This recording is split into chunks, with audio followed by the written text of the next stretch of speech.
रामायण सनातन संस्कृति की एक अनोखी देन है। हिंदू धर्म में इस पवित्र ग्रंथ की पूजा की जाती है। हमारे धर्म में इस पवित्र ग्रंथ का सर्वोच्च स्थान है।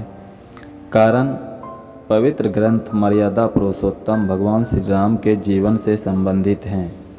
हिंदू संस्कृति में प्रभु श्री राम और रामायण उच्च स्थान पर रखा जाता है।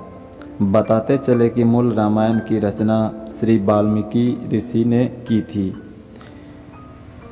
जो संस्कृत भाषा में थी, जो तुलसीदास, संत एकनाथ और कई अन्य ऋषि मुनियों और वेद पंडितों आदि ने इस ग्रंथ के अन्य संस्करणों की रचना की है, जो हिंदी के सरल शब्दों में लिखी गई है। दूसरे शब्दों में कहा जाए तो इसे संस्कृत से सरल भाषा में किया गया है। हमारे समाज के बूढ़े बुजुर्गों के द्वारा रामायण के बारे में बचपन से ही हमें पढ़ाया जाता है।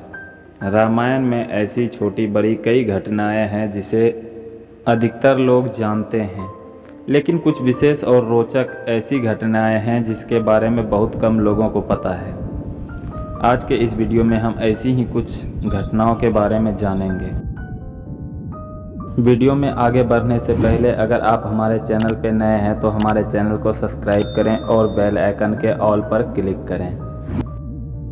नंबर 1, प्रभु श्री राम की माता कौशल्या कौशल देश की राजकुमारी थी। उनके पिता का नाम सकौशल और माता का नाम अमृत प्रभा था। नंबर 2, श्री राम ने विभीषण को अजर अमर रहने का वरदान दिया था। कहा जाता है कि भगवान श्री राम ने उन्हें लंका में धर्म और सत्य का प्रचार करने की जिम्मेदारी सौंपी थी और साथ में अमरता का वरदान भी दिया था।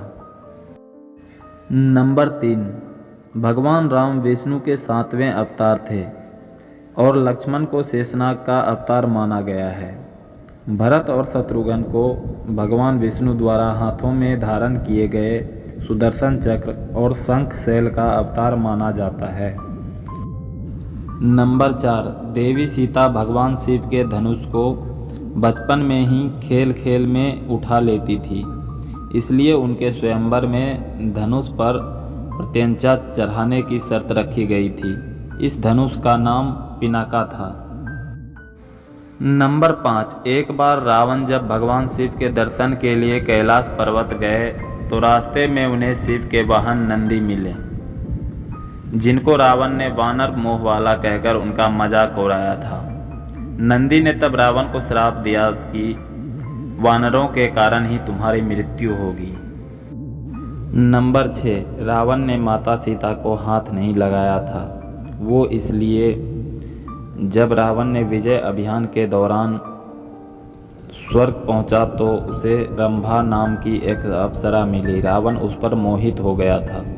रावण ने जब उसे छूने का प्रयास किया तो उसने कहा, मैं आपके भाई कुबेर के पुत्र नल कुबेर के लिए आरक्षित हूँ, इसलिए मैं आपकी पुत्र वधू के समान हूँ। रावण अपनी शक्ति में इतना चूर था कि उसने उसकी एक न मानी। जब नल कुबेर को इस बात का पता चला तो उसने रावण को श्राप दिया कि आज के बाद किसी पराई स्त्री को उसकी इच्छा के विरुद्ध छुआ तो उसके मस्तक के 100 टुकड़े हो जाएंगे। नंबर 7, रावण की बहन शूर्पणखा ने रावण को खुद ही श्राप दिया था कि उसका सर्वनाश हो जाए।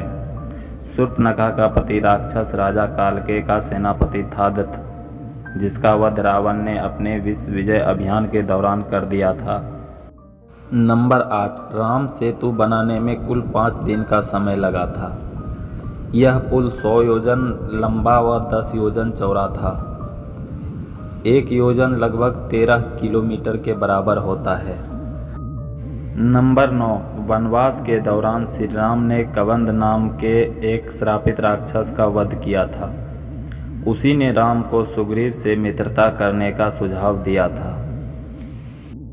नंबर 10, रावण जब विश्व विजय पर निकला तो उसका युद्ध अयोध्या के राजा अनरण्य के साथ हुआ।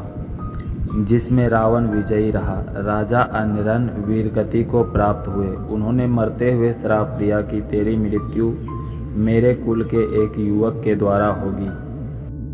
नंबर 11, वाल्मीकि रामायण के अनुसार एक बार रावण अपने पुष्पक विमान से जा रहा था।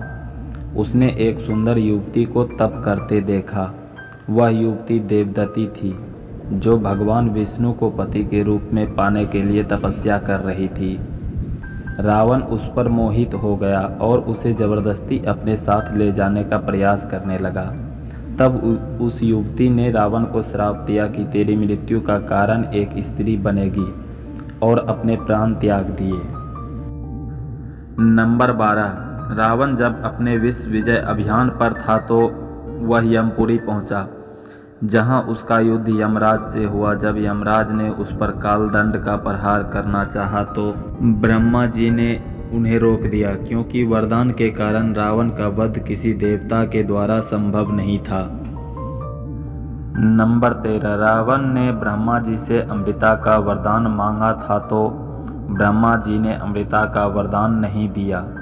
तब रावण ने अपनी मृत्यु किसी भी राक्षस व देवी देवता से ना हो ऐसा वरदान मांगा था। इसलिए भगवान विष्णु ने साधारण मनुष्य के रूप में जन्म लिया था, क्योंकि रावण मनुष्य को निर्बल मानता था।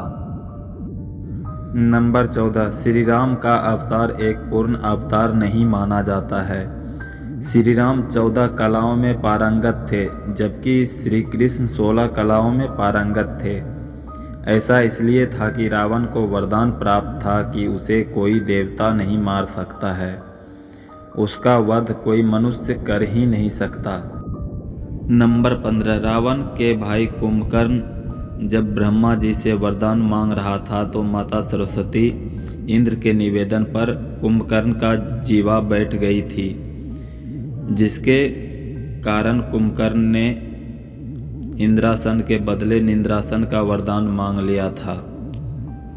नंबर 16, गायत्री मंत्र में 24 अक्षर होते हैं और वाल्मीकि रामायण में 24,000 श्लोक हैं। रामायण के प्रत्येक 1000 श्लोकों के बाद आने वाला पहला अक्षर गायत्री मंत्र है। यह मंत्र इस पवित्र महाकाव्य का सार है। ऋग्वेद में पहले गायत्री मंत्र का उल्लेख किया गया था।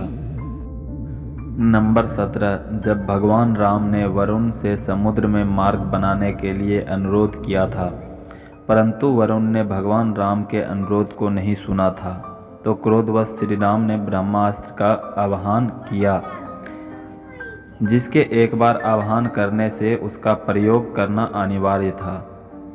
वरुण ने श्री राम की मदद करने का अनुरोध किया। तब भगवान राम ने ब्रह्मास्त्र का प्रयोग ध्रुवतुल्य नाम के स्थान पर किया था, जिसे आज राजस्थान के नाम से जाना जाता है।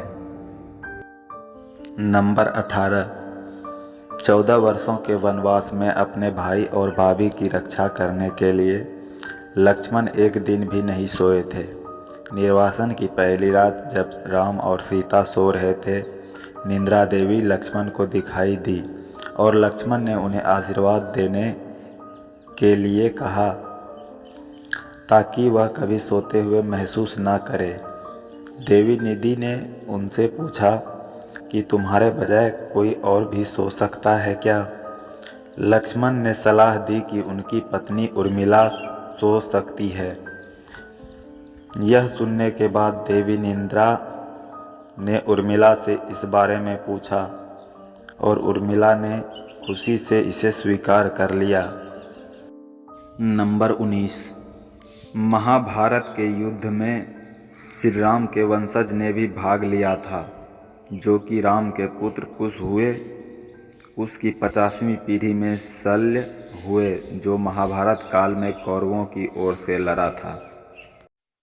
नंबर 20, भगवान श्री राम ने ही सर्वप्रथम भारत के सभी जातियों और संप्रदायों को एक सूत्र में बांधने का कार्य अपने 14 वर्ष के वनवास के दौरान किया था। एक भारत का निर्माण कर उन्होंने सभी भारतीयों के साथ मिलकर अखंड भारत की स्थापना की थी।